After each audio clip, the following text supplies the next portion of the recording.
A lot happened in your town hall on Tuesday. We're going to get to Chuck Schumer in a minute. Yeah. But obviously, and I've got another one coming up right after this. Oh, where is it? In Suitland. All right, yeah. Suitland, Maryland. Y'all heard it first. Get out there and go see Glenn Ivey today. Yeah. There's a lot of feedback that you are getting. We played a sound earlier in the show where literally a woman was shouting at you from the rafters. Right. What do you think about this feedback that you're getting? How is it going to shape your, frankly, what you decide to do going forward and your posture in Congress?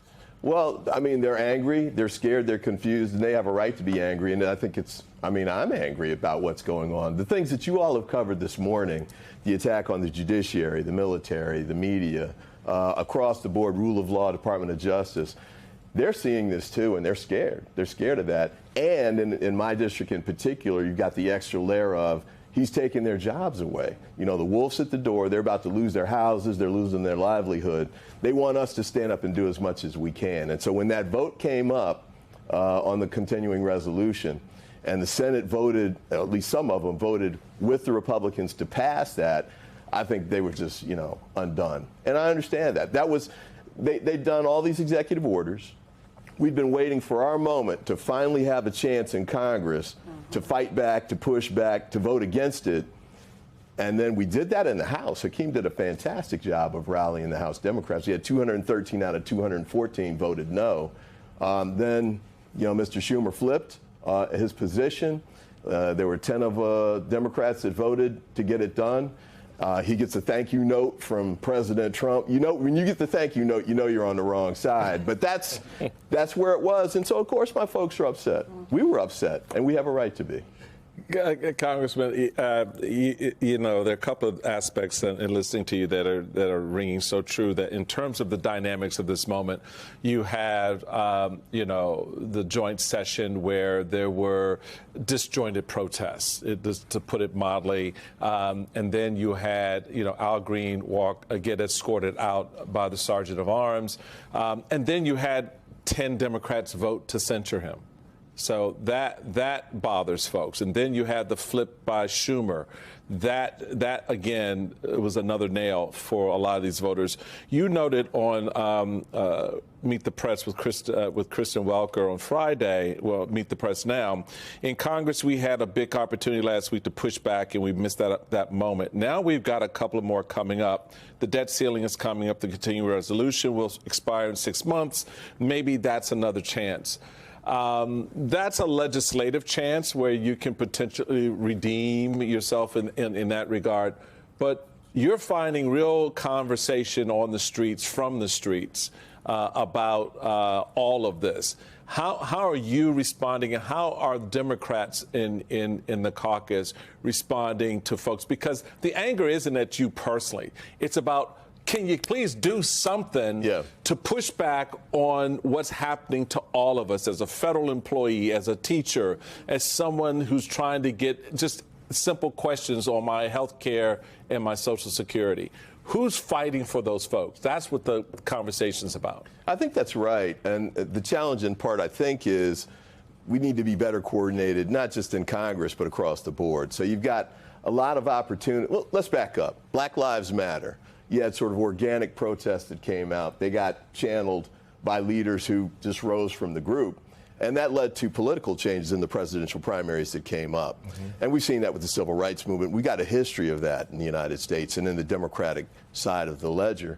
We need to do that now, too. And that means, it can be the votes. When we get our chance, when the ball's in our court, we got to take care of it the right way. Right. The courts have been outstanding. We've had a great job with the lawyers doing that work. 120 cases, there are like 40 injunctions that have been put in place, and that's going to be a real challenge for the Trump administration that's leading up to the issues that you all talked about earlier. But we've got to do other things, too, and that might be, it could be more larger protests on the streets. We've had boycotts of particular stores. Mm-hmm. Across the board, but we need to make sure we're doing it in a way that's coordinated and there's communication and we're on the same page. And there's a message. Pushing in the right direction. So, and one last thing, too. There needs to be a coordinated counter message to what Trump's doing. It can't just be Trump's doing bad stuff and we should oppose that. It's also got to be the Democrats would do better for you. For example, we wouldn't cut your Medicare. For example, we wouldn't do these crazy tariff proposals. We're not going to do things to take money out of your pocket. We want to do things to put money back into your pocket. Cut, help you with the child income tax, for example, or any kind of options like that. They want to cut taxes to help billionaires. We want to cut taxes to help you. Those are the kinds of things I think we need to talk about in a coordinated and structured way. Congressman, it strikes me that you were confronted at this town hall, and you are today going back for more. We are not seeing that same pattern from Republicans who are likewise being confronted at their town halls. And I think the answer to why is what we heard from Lisa Murkowski on Tuesday at a news conference in Alaska, explaining her views on her colleagues. Take a listen. It may be that Elon Musk has decided he's going to take the next $1 billion that he makes off of Starlink and put it directly against Lisa Murkowski. Everybody else is like, well, how come nobody else is saying anything? Well, figure it out. That's why you've got everybody just like zip lip, not saying a word, because they're afraid they're going to be taken down, they're going to be primaried. Do you think that's it, Congressman, just the fear of being primaried?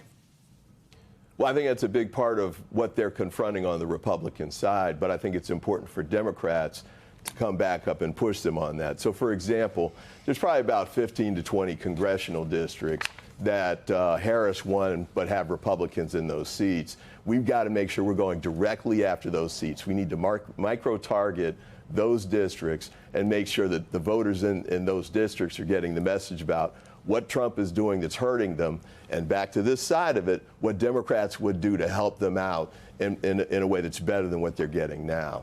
If we can win those seats, then we can take the House back, and that'll give us leadership opportunities, make Hakeem Jeffries Speaker of the House. Then we can really have strong levers to push back on the Trump administration.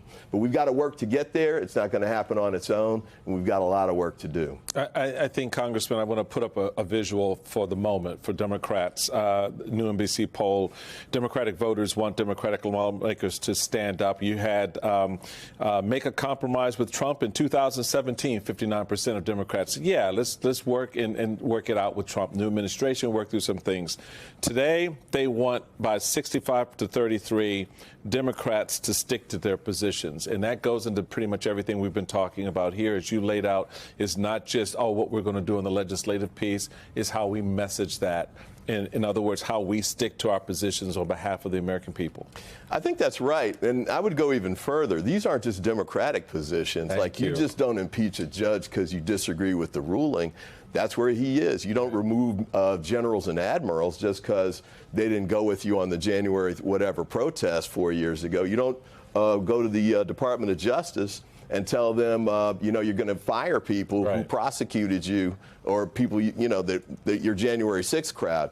That's the kind of stuff that every American ought to be able to say, hey, wait a second, that's way over the line. I'm not down with that. I didn't vote for that. Right. The MAGA folks, we're not going to win them over, but the persuadables we can get, and we've got to shore up our base and make sure we all come together, stick together, and work together, and we can beat this back.